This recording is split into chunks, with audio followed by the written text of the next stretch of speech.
Unconventional, unusual, unlikely, unpolluting, uncombusting, unbelievable, unsurpassed. These are all words that have been used to describe the Electrek Uncar from Unique Mobility. What is the Uncar? Well, it's a state-of-the-art electric automobile. That's how the press release for this 1979 Electrek Uncar starts out. This is an electric car that was built from the ground up right here in Colorado by Unique Mobility. And I'm going to show you around it. It is all of those unwords.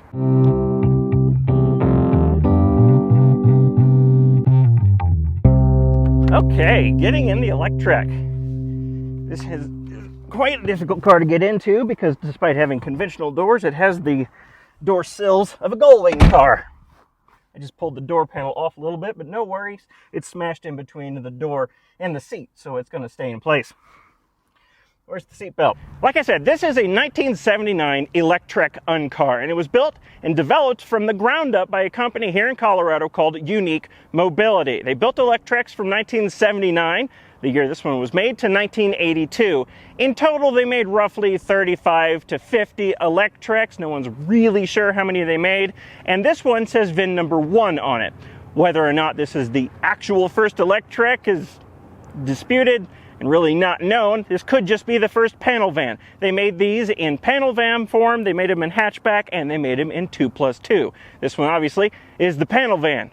We're moving forward in the Electrek. Oh my God! This car is front wheel drive, by the way. Wow.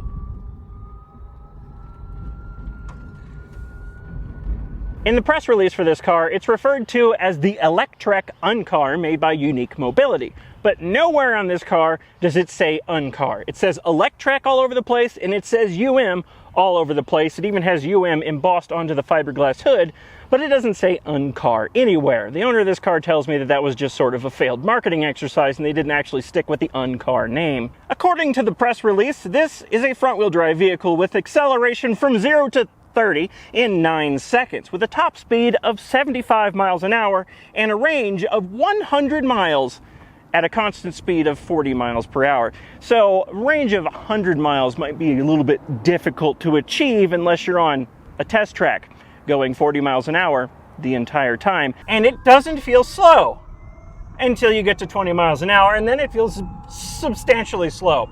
Now, the marketing material claimed the top speed of this car is 75 miles an hour, and apparently other owners of Electreks will claim that the top speed is more realistically 65 miles an hour, but Declan, the owner of this car, says the top speed is more like 50. So it's slow. There's 45. And come on, 50 miles per hour in the Electrek. And now it's slowing down. Power for the Electrek comes in the form of a 32 horsepower electric motor right down here. And it's massive. And it's a brushed DC electric motor. Can you imagine the amount of sparking and drama that's going on in the commutator of this motor when this car is going down the road? It must be hilarious to look at. And to control this motor is a custom-made, custom-developed speed controller developed specifically for this car by a man named Shujiro Oba. If you remember from my city car video, the motor controller in the city car was a simple stepped motor controller, and the pedal was sort of 3 positions and it changed the voltage going into the motor in 3 different steps. This is not that. This is a smooth power delivery speed controller that, like I said, was developed specifically for this car. And it even has regen braking. I've never heard of any other brushed DC motor with regenerative braking, but this has it. That's pretty good acceleration, but it hits a plateau at about 20 miles an hour and then it feels absolutely slow beyond that. I'm still accelerating. Oh God, the regen. I keep forgetting about that. Batteries. This thing is powered by a 96-volt battery pack. Originally, they would have been 16 6-volt liquid lead-acid golf cart batteries, but now it's just 8 AGM batteries, still lead-acid batteries, but there's only 8 of them, and they're situated right in the spine of the car in a gigantic battery tunnel, and they're on a slide-out tray that you can access from the back of the car because the bumper comes off. Not incredibly easily, but it does come off. Oh, I gotta unplug the lights. And the bumper slots right out. There are normally 2 pins holding this bumper on. In case you're wondering, you can't just pull up to an Electrek and steal its bumper. And the batteries are right in here in this slide-out tray. And here's the slide-out fiberglass tray that they all sit in. And there's all your batteries running down the length of the car. And while the bumper's off the car, let's take a minute to admire the cavernous amount of wasted space in the back of this car. It's mostly just empty. Slot it back into place and put in the pins to secure it. The charging port is in the front and it's hidden behind the license plate. It's just your normal 110 outlet here. The charger's on board the car. It doesn't work right now, but it's there. Unlike most electric cars, this doesn't have a single-speed gearbox. It has a 4-speed manual, and it's a gated manual too. It's right here in the dash, and it is impossible to change gears in. Specifically, this is a 4-speed manual out of a Volkswagen Fox. This is an electric car that you can free rev, so let's hit the gas pedal. Little tiny bit of whine, little tiny bit of vibration, and that's it. That's cool. So how do you drive an electric car with a 4-speed manual in it? Well, you just leave it in second and treat it like a single-speed gearbox. But the writers of the owner's manual weren't happy with that explanation because they actually included speed ranges for each gear, treating it like a manual transmission in a gas-powered car. They suggest that you put it in first gear from 0 to 10 miles an hour, so it's basically useless. Second gear is from 10 to 20 or whatever, and I don't remember what the speed ranges were. And the fact that it actually suggests you use this gearbox and all of its gears is pretty absurd because this thing is impossible to shift. Oh, let's try a shift on the move. That was a bad, I can't even get it out a second. Let's try this again. I can't get it out a second. All right, let's really manhandle it this time. It could be that the clutch is stuck, which would not be surprising. Oh, that was, can't get it into third. That's third. I did a shift, and it was only a lot of trouble. Quick tour of the controls. 4-speed manual shifter, like I just mentioned. Here's the radio. You have 2 gauges here, one for DC volts, one for DC amps. You have a row of warning lights. Power on, battery reversed. I don't remember. Low voltage, high voltage. Arm chopper, which isn't really that exciting. It's armature chopper. I suspect they abbreviated it like that for humor. Logic off and overheat. And right here you have a battery capacity meter. On the left of the steering wheel is the speedometer. And some leftover knobs down here. One for lights, one for hazard lights, one for the hatch popper, one for the hood popper. And that's pretty much it. Oh yeah, also you got a handbrake lever down here that's straight out of Chevy product. And a clutch pedal, like you won't find in any other electric car. Here's one of the doors. They open at a slightly odd upward angle. They're nicely padded, which is good because this part sits directly up against you when you're in the car, thanks to the massive battery tunnel inside. And it has the most ridiculous sliding window I think I've ever seen. It doesn't slide, it pivots. And if you want to lock this window in place, you have this little screw knob, which is supposed to tighten up against this window and lock it in place. But it actually doesn't do anything because this knob pushes out on the door panel, which is held in place by this screw that is stripped out of the fiberglass bodywork. So this actually does nothing. This door handle is likely from some sort of Volkswagen product, and as you might expect for such a small, low production car, there are no detents in the door and there's no limiting strap. So the door will open however far it wants to. Let's close the window.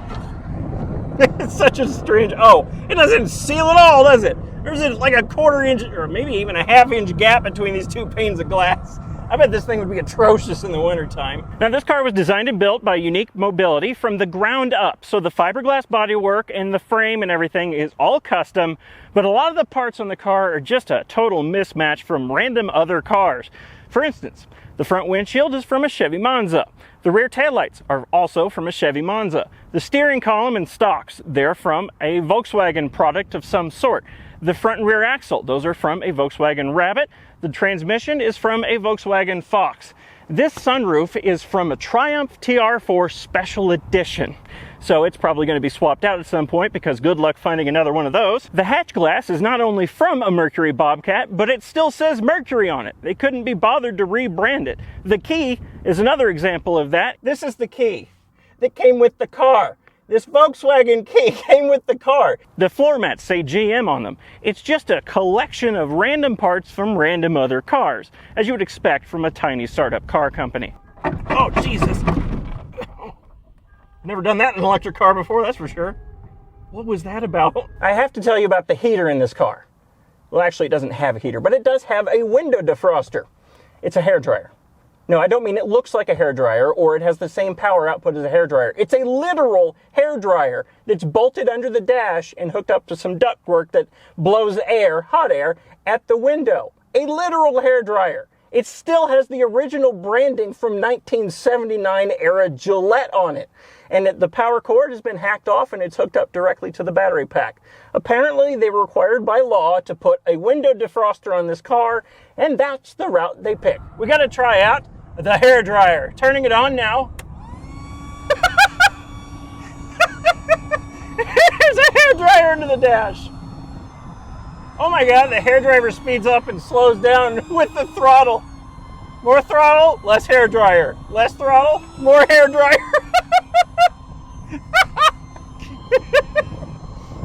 It smells like a hairdryer because it's putting out real heat.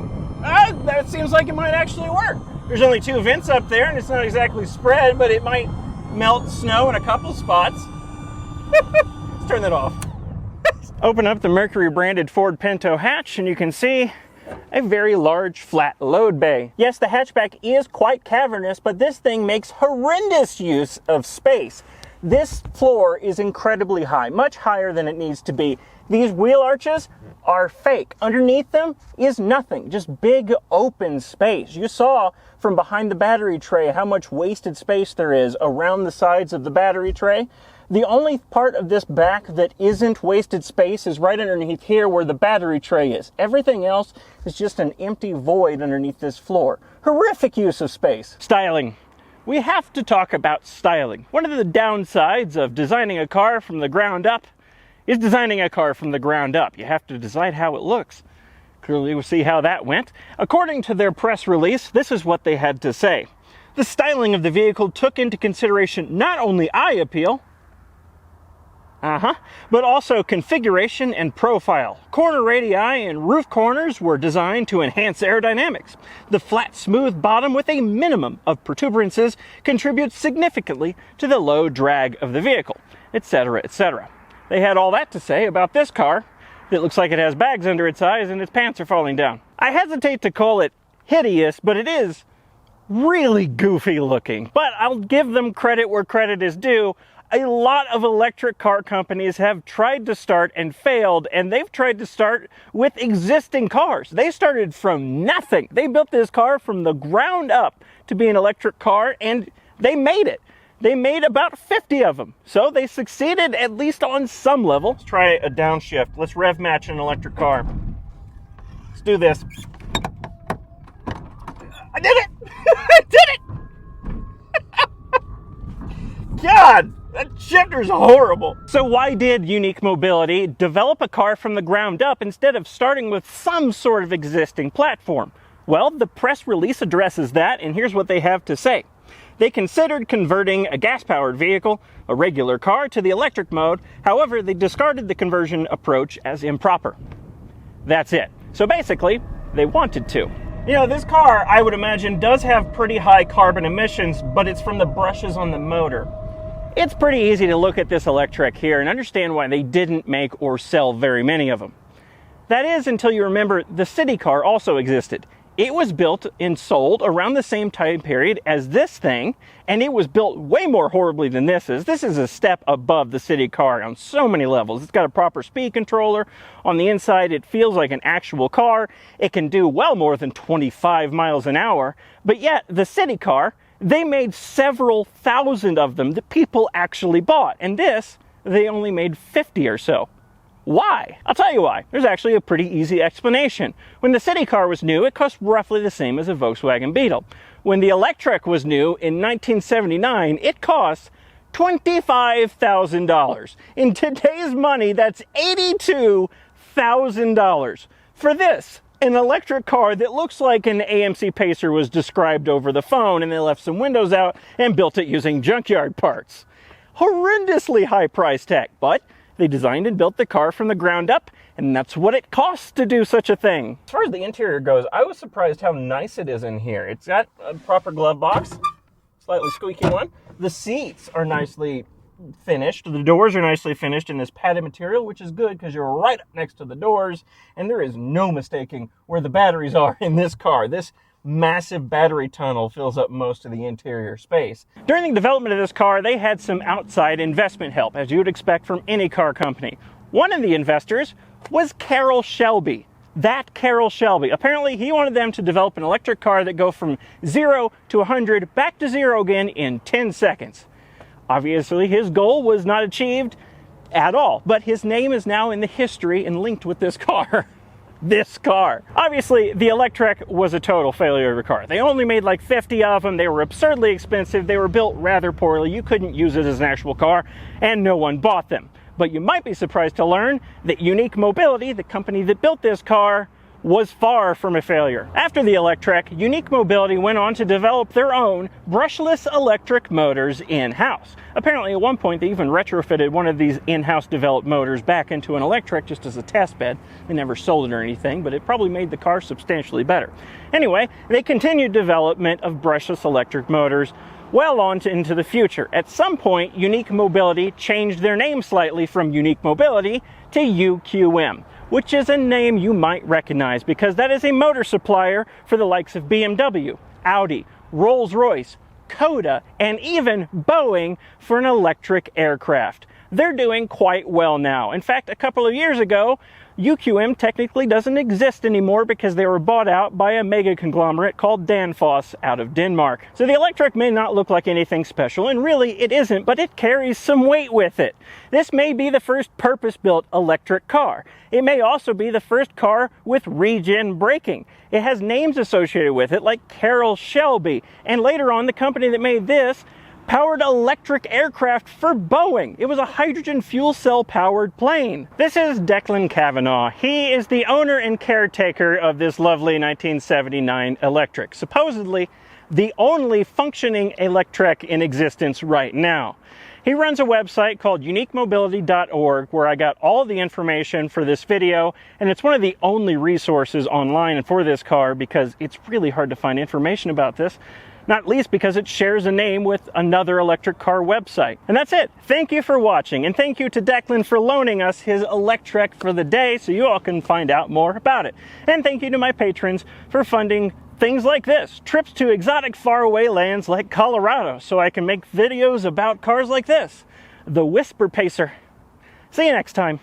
I like the Electrek. If any of them existed anywhere near me and anything near a reasonable price point, I would probably want to buy one, but I know that's not going to happen soon, and there's no way the owner of this car is going to let go of this one. He's put heart and soul into this thing. I like this car. It was a heck of an experience, too. Probably the only electric car, short of maybe some conversion sometime, that I'll ever drive with a manual transmission. It doesn't behave well at all. I mean, look at this. This is first gear. Look at this. Clutch in, give it some chance. There, that's first.